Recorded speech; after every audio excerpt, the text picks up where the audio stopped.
Hello मेरे साथियों, आज हम क्लास 10 फिजिक्स का जो मानव नेत्र है उससे क्वेश्चन लिए आँख नेत्र की स्पंदन क्षमता। ये क्वेश्चन एग्जाम बोर्ड में भी पूछा गया है, हो सकता है इस बार भी पूछ लिया जाए। तो हम कैसे लिखेंगे और इसे कम समय में और आसान भाषा में हम आज समझने की कोशिश करते हैं। देखिए, स्पंदन क्षमता यानी किसका स्पंदन क्षमता? नेत्र का। यानी देखिए, हर चीज़ का तो एक क्षमता होता है, चाहे कोई भी वस्तु हो या व्यक्ति, किसी चीज़ का एक पावर होता है, वो कितना हद तक वो कर सकता है। तो हमारे आँख का भी एक क्षमता होता है कि वह कितना दूर तक देख सकता है और कितना निकट तक। तो कहा जाता है निकट जो बिंदु होता है, निकट बिंदु जो होता है, निकट बिंदु 25 से, और एक दूर बिंदु जो होता है, दूर बिंदु जो होता है वो अनंत होता है। दूर बिंदु कितना होता है? अनंत। एक समान आँख के लिए, समान आँख के लिए अगर हम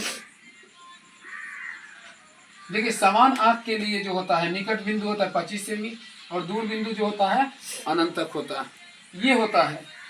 अब कभी कभी हमारे आँख में किसी कारणवश कोई परेशानी या खराबी आ जाता है, जिसके वजह से उसमें परिवर्तन आता है। तो हम नेत्र की स्पंदन क्षमता जो होता है, अब इस परिभाषा पर आते हैं। तो हमारे आँख में एक सिलियरी पेशियाँ हैं जो आँख के फोकस दूरी को घटा या बढ़ाकर निकट या दूर की वस्तु को साफ साफ देखने के लिए वो उत्तेजित या प्रेरित करता है, जिसके माध्यम से हम किसी वस्तु को देख पाते हैं। तो हम इस परिभाषा को ऐसे भी कह सकते हैं, आँख द्वारा अपने सिलियरी मांसपेशियों के तनाव को घटा या बढ़ाकर दूर या निकट की वस्तु को साफ साफ देखने की क्षमता को ही नेत्र की स्पंदन क्षमता कहते हैं।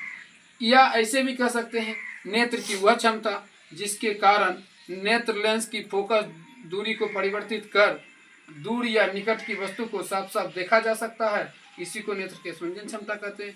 कई तरह से समझाएं, जो भी परिभाषा आपको अच्छा लगे वो लिख सकते हैं। तो हम देखिए लिख सकते हैं, यहाँ पर लिख सकते हैं कि नेत्र की वह क्षमता जिसके कारण नेत्र लेंस की फोकस दूरी परिवर्तित कर दूर व निकट की वस्तु को साफ साफ देखने की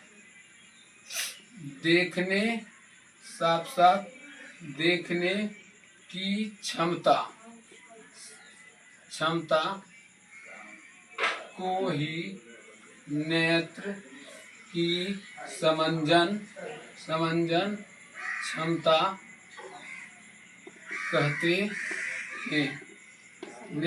नेत्र की समंजन क्षमता कहते हैं। तो नेत्र की वह क्षमता जिसके कारण नेत्र लेंस की फोकस दूरी परिवर्तित या कह सकते फोकस दूरी को घटा या बढ़ाकर किसके माध्यम से? सिलियरी मांसपेशियों के माध्यम से दूर व निकट की वस्तुओं को साफ साफ देखने की क्षमता को ही नेत्र की स्पंदन क्षमता कहते हैं। जैसे देखिए, अगर हम एक डायग्राम के माध्यम से भी समझते हैं, डायग्राम के माध्यम से भी अगर हम समझने की कोशिश करते हैं इसे, तो देखिए ये हमारा नेत्र,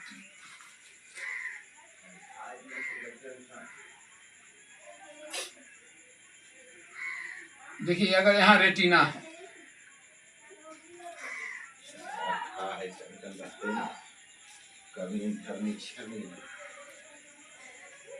तो